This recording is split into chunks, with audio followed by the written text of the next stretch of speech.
Now is the time to think bigger. Midjourney just added the Omni Reference feature. You can use your own face in images with almost no limits. Very inspiring. Now that Midjourney has released 2 more updates, let's find out what they are. Firstly, it's not really an update, just a reactivation. Fast mode is back. Secondly, there is the new Omni Reference feature. After all those sometimes futile attempts with ChatGPT to integrate your own face into images, this is now incredibly easy with Midjourney. So let's get straight into a series of tests in which I show you what the Omni Reference feature in Midjourney can do. Then you can save your fast hours. First, for the purpose of comparison, an image without Omni Reference. This is the result. Now, it was crucial to me. How does the new feature work? And what influence does the so-called Omni Weight have? I started with the value 50. You may still have my profile picture in mind, a somewhat sideways shot with an intense gaze, making the eyes quite important. When I look at the first result, I immediately recognise myself. First attempt, already a top result. That's motivating.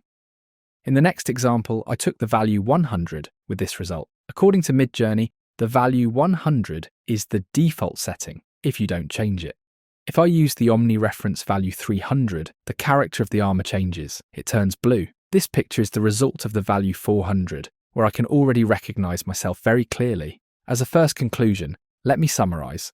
The higher the Omni Weight, the more parts from the original image are integrated.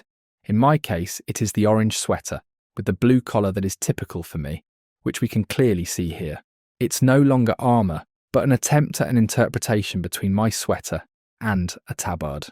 Next is the value 500. My face is now really perfect. Midjourney says in its guidelines that you should actually use the value 400 to achieve a relatively balanced result. With a value of 600, my sweater is unmistakable. The blue collar and my face are also perfectly rendered. If I use the value 900, the prompt is increasingly lost. Its details somewhat recede into the background. You can see that the armour becomes just a peripheral object. The focus is actually on the sweater. And finally, I wanted to test the value 1000. This is the highest possible number for an Omni Weight. You can clearly see that my clothes and my face are given much higher priority. The next step is the same approach. A relatively short prompt about a pirate from the 14th century. The prompt reads something like, close-up of a pirate captain in the 1400s, black pirate flags waving. As the values 300 to 500 worked relatively well in the last series of tests, I used the Omni Weight 300 here.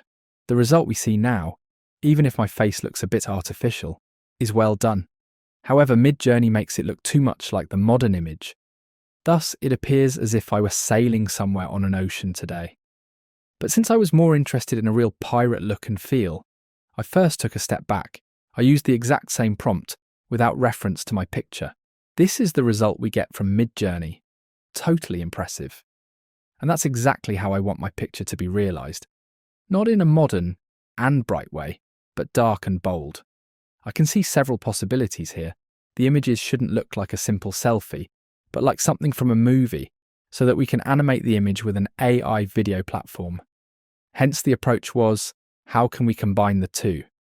I then added the historical image of the pirate, which I created using the neutral prompt as a source in image prompts, in order to transfer elements from the image to the new motif.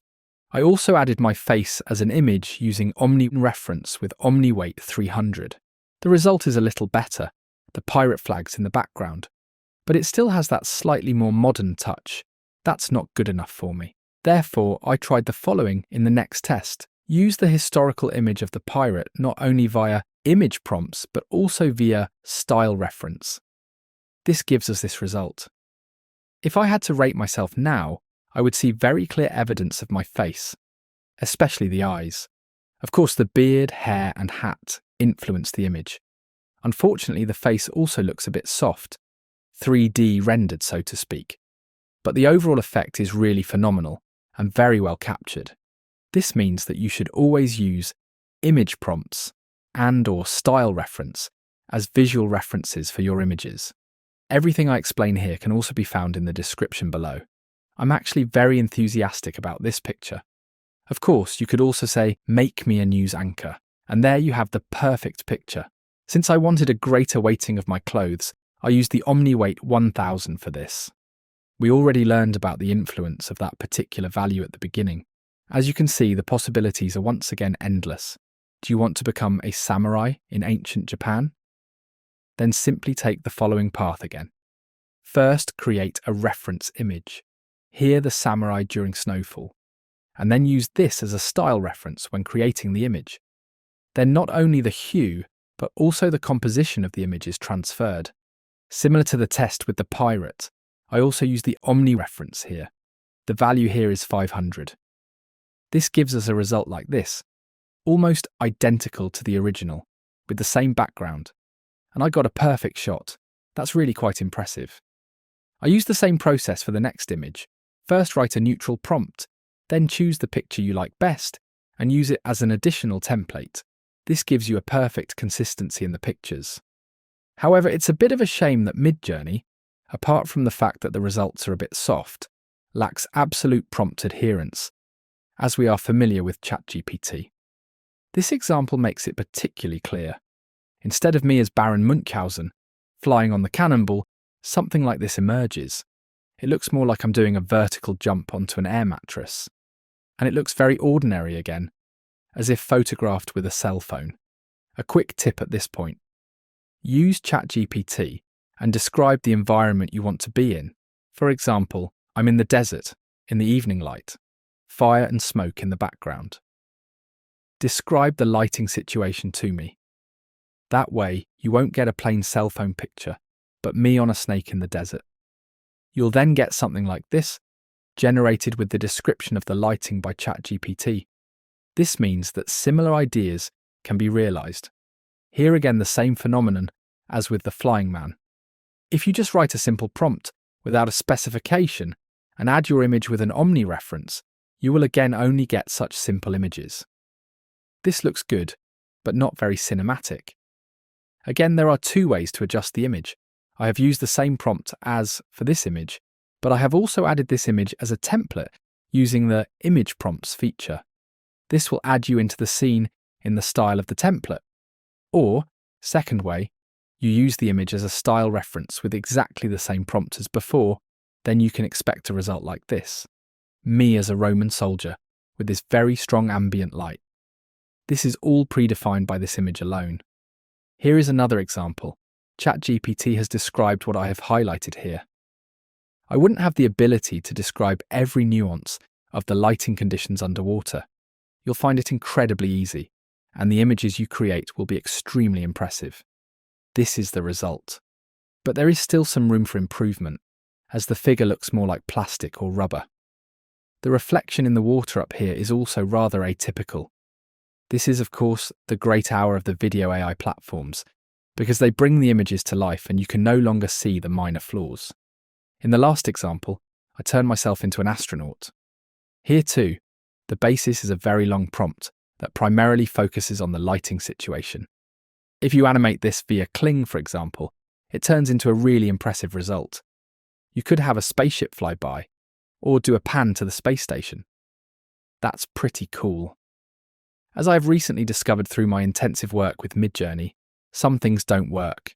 For example, the zoom effect does not work with images created via Omni Reference. There is currently still an error message. Even if I go to the editor and want to process the image further, I receive this error message, so I can't modify any details or the aspect ratio. This is a pity, because I often need to do this. I have found an alternative solution that might also help you. Simply click on the image of your choice, upscale it and download it. You have now converted it to an external image, then simply click on Edit New Image in the external image editor and upload the image you have just downloaded back to Midjourney. The AI platform will then accept it as an external image. This way you can avoid the error message and refine your image further. I need this image for a banner. To make this work, you have to write something at the top. It's actually enough if you enter yes, for example, not necessarily something big, and then simply click on Submit Edit. Midjourney no longer complains because it recognizes the template as an external image and does not prevent the process any further. Just give it a try. That's it for this tutorial. I hope you enjoyed it. Thank you very much for listening. See you soon. Your channel, AI, Now You Know.